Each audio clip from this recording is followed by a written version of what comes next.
Welcome to part number 11 of the Mega Man X3 Kirby Challenge. We're at Doppler Stage number 2, and this stage was by far, without a doubt, the hardest stage in the challenge. It just has everything you would expect in a really hard level. It has tricky jumps, tough enemies, and to top it off, the hardest boss in the challenge. Yes, I consider Vile to be even harder than Sigma in this case. If I was dashing in this challenge, then I would say Sigma is harder, but since we aren't dashing, Vile is much harder, but we'll get to him in a couple of minutes. Now the stage itself, there's two ways this stage can be. It depends on whether or not you kill Vile. Now I was hoping I would be able to kill Vile in the 8 main stages, but unfortunately none of the weapons were capable of killing him and getting through the factory, so I had no choice but to face him here, which, if I had defeated him in the 8 main stages, there would be water in this section, and we would be facing a much easier boss. And just look at these jumps right here. These jumps are... they're so hard! You just barely have enough room to make them, and those jumps do return in the final stage. And if you miss them in the final stage, you will get hurt and you have to restart, so I hate those walls. Anyways, there would be a mini-boss here, but I think it depends on how many items you collect or something like that. I don't exactly remember. Like I've said before, I don't play this game all that often. It's definitely my least favorite of the 3 Super Nintendo X games. It's not terrible, but I would just rather play X1 or X2. Now, killing that crab enemy right there is really hard. Much harder than it looks, and you do need to kill it in order to get enough distance to get to this platform by using the zero trick. It's very... It's hard trying to jump off of the wall and then using a charged shot to hit that crab enemy. It's very difficult to pull off, and I messed up there multiple times. This stage took the longest by far, not even a contest. In second place, the final stage took a lot of time, but nowhere near as much as this stage.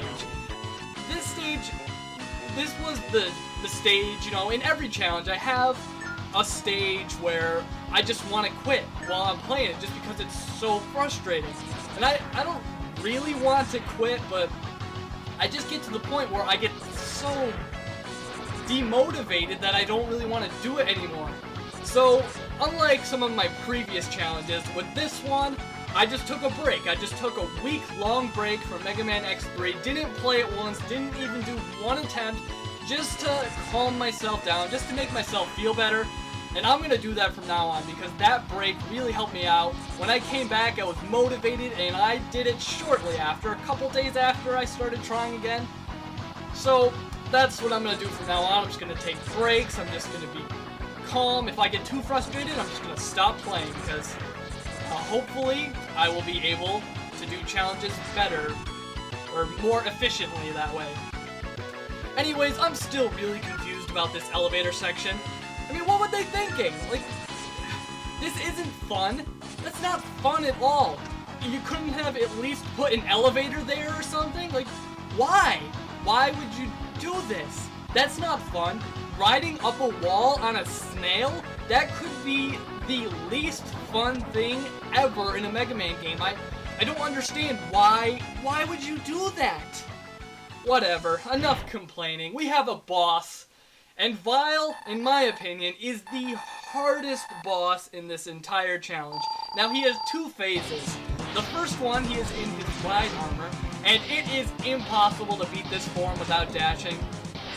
You just won't be able to do it. You don't have enough time to run away from him. You just will not get away.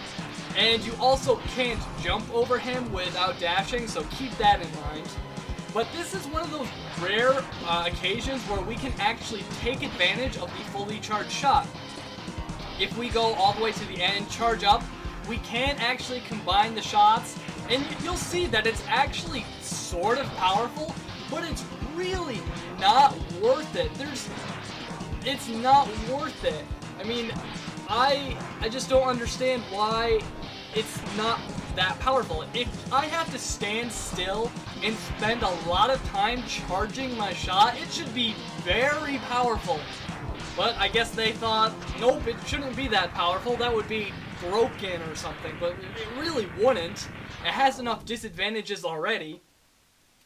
After you defeat the first form, Vile loses his ride armor, and this is where we get to the hard part of the fight. Now, Vile only has a couple of attacks, but one of them will make you lose so many times. So, his first attack, he jumps over you and throws down a fire pillar. You can just jump over that, pretty simple. Sometimes he'll go up in the air, fire his machine gun at you, just walk away, you should be fine.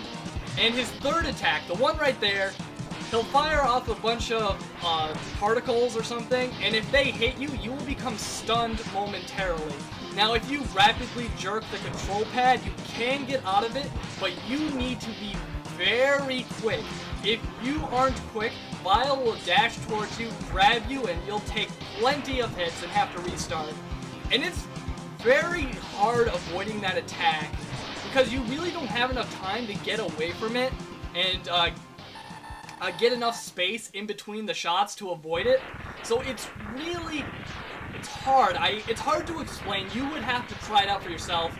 But that fight is incredibly difficult to beat without the dash, and it was certainly the hardest fight in the game. Anyways, in part number 12, we go to Doppler Stage number 3.